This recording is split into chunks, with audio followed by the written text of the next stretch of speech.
If what you thought to be true about money turned out to not be true, when would you want to know? Welcome to the Surf City Financial Podcast, where you will learn about all things money. Each week, we will feature guest experts in the areas of retirement planning, business planning, college planning, estate planning, and benefit planning so you can have a more secure financial future. Your host, Brian Zeke, is the co-author of There's More to Financial Planning Than Financial Planning, CEO of Surf City Financial Group, and is a seasoned veteran in the financial services and insurance industry. If you have an interest in learning the strategies for building real wealth without risk, you're in the right place. And now, your host, Brian Zeke. Well, hello, everyone, and welcome to the Surf City Financial Podcast. I am your podcast host, Brian Zeke. I'm also the founder and CEO of Surf City Financial Group. If you've been tuning into some of our podcasts, I hope you've been finding them interesting and informative. And today I think we have an interesting topic that I think everybody searches for. And I know in our industry, a lot of people claim they're offering that perfect financial vehicle. Now, the one thing I'll say, I do not really think there's an absolute perfect financial vehicle because there's so many different financial vehicles out there, and a lot of them are used in different situations. But if we're looking for one financial vehicle, if we can only pick one, what are the attributes we want in that financial vehicle? Now, I do have a bit of a list here I'm going to go through, and then we're going to talk about it a little bit. So the benefits of the savings account, and what do we want out of it? So first, tax-deferred growth, tax-free distribution, a competitive return, high contribution levels, additional benefits, collateral opportunities, a safe harbor, no loss provisions, guaranteed loan options, unstructured loan payments, liquidity use and control, and finally, deductible contributions. Now, these, I think, are all the top benefits we might be looking for in a savings account. Now, let's talk about this a little bit. Tax-deferred growth. Well, I think we all like tax-deferred growth. You know, one thing about tax-deferred growth, the difference between tax-deferred growth, example, your 401k, your IRA money, annuities, things like that, all offer tax-deferred growth. In a sense, a stock could offer, if it doesn't pay dividends, which is not, we all like dividends off of a stock, but a stock could potentially offer tax-deferred growth because you don't get taxed on it until you actually start liquidating the stock. But if it's kicking out dividends, that's another thing.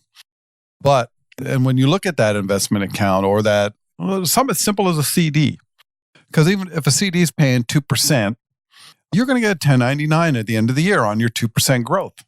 And so if you're in a 30% tax bracket, you're going to pay basically 30% in taxes on that growth.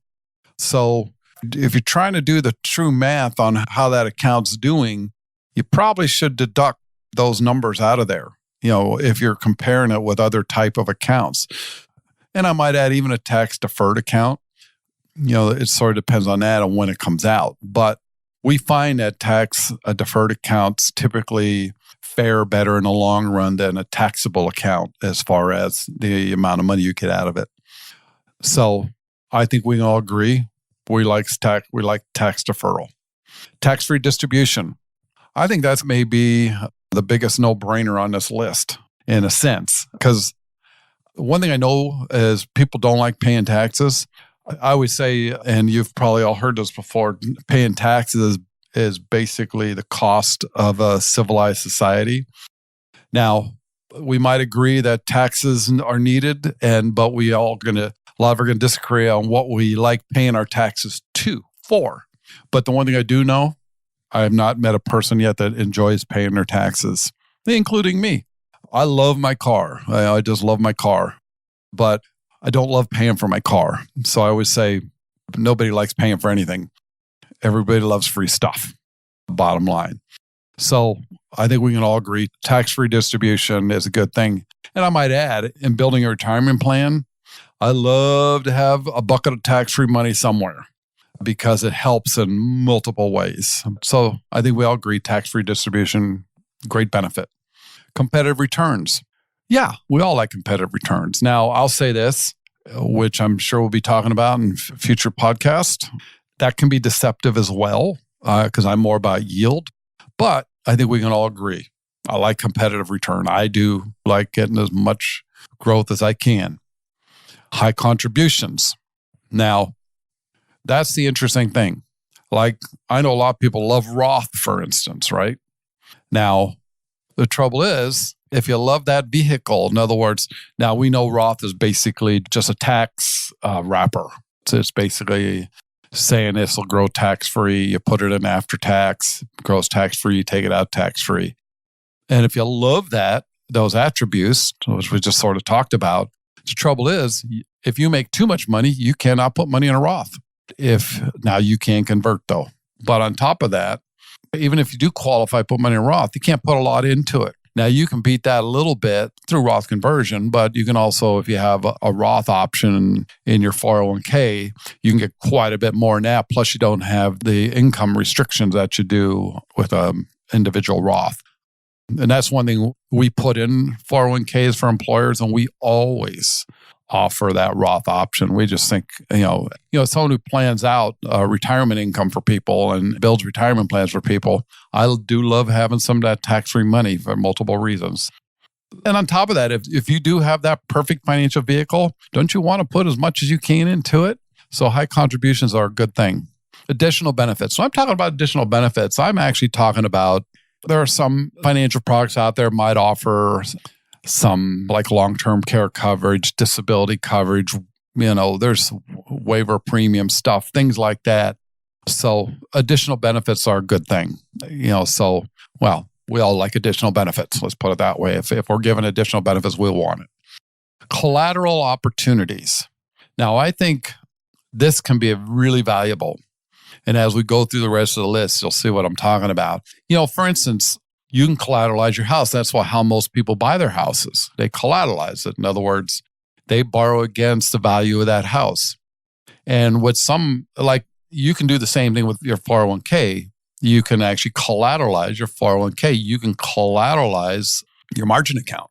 Now, there's issues in all those. Like a 401k, you can only get so much, borrow so much and things like that.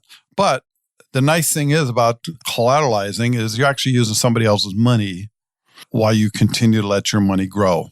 But it does give you access to capital without actually using your capital, which can be very valuable. If you listen to our Spender, Saver, Wealth Creator episode, you've probably got a pretty good examples of that. So I think collateral opportunity is a beautiful thing. Safe harbor. Now, when I'm talking about safe harbor, I guess a famous example would be O.J. Simpson. They couldn't touch his pension or 401k. Those are actually protected in lawsuits. So it's kind of what I'm talking about there. It's kind of nice to have that extra layer of protection.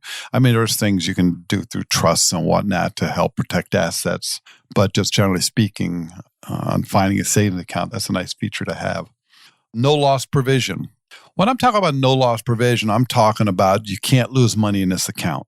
For instance, we all remember 2008, or we've all experienced market downturns. Wouldn't it be nice if our account protected us from that? There was no real chance of losing your money. In other words, you get some growth, you keep your growth, sort of thing. So I don't know if anybody would argue with that, no loss provision. I mean, there's a lot of discussion to be had about financial vehicles that offer that. But I think we all would agree it's nice not to lose our money. Because one of the problems with, for instance, if you take a 30% loss, it takes about 44% roughly to get back to where you were, 44 to 47% to get back where you were. And that can sometimes take several years. So then you got the time value money thing. So I think we can all agree a no loss provision is a beautiful thing. Guaranteed loan options. Now, when I'm talking about guaranteed loan options, that takes us back to the collateral opportunities. Like when we build our 401ks, quite often we'll include a loan option in the 401k. Most of the time, I would say we do. And the trouble is, that's a guaranteed loan option, but you are limited to how much you can actually borrow. Like with a 401k, for instance, the maximum you can typically get is $50,000, even if you have $1 million in that thing. And we've all done equity lines right on your house, but it's not guaranteed. And they can actually take it away from you. when I'm talking about guaranteed loan option, I'm saying you have this vehicle, you've got money in this vehicle, and if you want to collateralize it, it's guaranteed that you're going to get this loan. In other words, just sign here. So that would be, I would say, pretty handy to have guaranteed loan option. Now, let me follow that up with the unstructured loan payments. So if you have the guaranteed loan options and the collateral opportunities with the guaranteed loan options, wouldn't it be nice to have that unstructured? Because your 401k loan, right? You have basically 5 years to pay that back. If you leave the company that you have the 401k with, typically you have to pay it back right away or take a distribution, which if you're pre-59.5, that could hurt. And the other thing is your house. Say you do that equity line. If you don't make payments on equity line, we all know what's going to happen. They're going to come get your house. And on top of that, wouldn't it be nice with that unstructured loan payments if you could decide not to pay it back or pay it back at whatever pace, or say you have a couple lean months and you didn't want to put money back into it? It'd be kind of nice. But with most collateralized opportunities out there, number one, you usually got to get permission. Number two, they're structured. You have to stay on a repayment schedule. So, and as I'm saying, it would be kind of cool if you had a vehicle where you could pay it back, not pay it back, or pay it back whatever pace you want to pay it back. So that's when I'm talking about unstructured loan payments. That's what I'm talking about. And I think that would be kind of cool because along with some of the other stuff, I mean, to be able to collateralize your money instead of using your money, meaning you can let yours grow and you're guaranteed to get the money just by saying, hey, I want my money, and you sign a paper and say, here you go. And then also have it unstructured when you pay it back or not even pay it back. So that would be some great benefits, which again would allow your money to continue to grow. On liquidity use and control, I guess that sort of ties in with those other things as well. But even at that, think about your 401k, think about your IRAs and stuff like that. If you're pre-59.5, there's a heavy price to be paid for taking your money out early. So you don't really have much liquidity use and control. And there are there's a little bit of a penalty even with CDs if you leave it early. So you don't have total liquidity control, but with what you get off of CDs, quite frankly, the penalty on that's not much to talk about. So I don't worry about that one as much. But it would be nice because I always, one thing about liquidity use and control, I think that's super important because wouldn't you like to be able to get to your money for either opportunity or if things go wrong in your world? Because that's where the collateralization, the guaranteed loan options, the unstructured loan payments all tie into that as well. So having liquidity use and control for opportunity and for emergencies is a beautiful thing. So I think liquidity use control can also be valuable. Now, deductible contributions. That's another thing we talk about quite a bit here because we all like it. Don't get me wrong. We all like a tax deduction, right? We all enjoy it. That's a bigger discussion as well because, when you have the choice between a deductible contribution and an after-tax contribution, that's kind of the conversation Roth or IRA. Because an IRA grows tax deferred, but you're going to pay the tax on the way out. So, and the Roth, you're going to pay the tax first, and then it's going to grow tax-free, and then you tax deferred, and then you're going to take it out tax-free. So that's, I always call it the difference between paying on the seed versus a harvest. But bottom line is, if we can get those deductible contributions along with these other things, that's a good thing.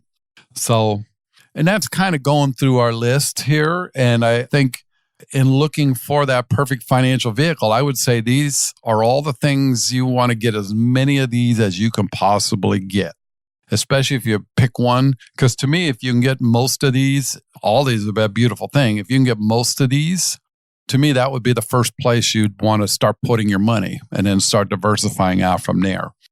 So I think that's where your search should start looking for these things, when you're first starting to build assets. And I might even now, if you already build assets, kind of nice. You can always move money, right? So I think looking for these things are pretty important because we want the most we can get because all these things actually will help us build wealth. If we can have most of these, that's going to definitely help us build wealth. So that's our list for today. I hope it gives you a little food for thought. If you want to talk to us, if you have any questions on this, feel free to reach out to me, Brian, Brian, at Surf City Financial Group, or like questions, or even if you have any thoughts about future shows or anything you want to hear about, learn about.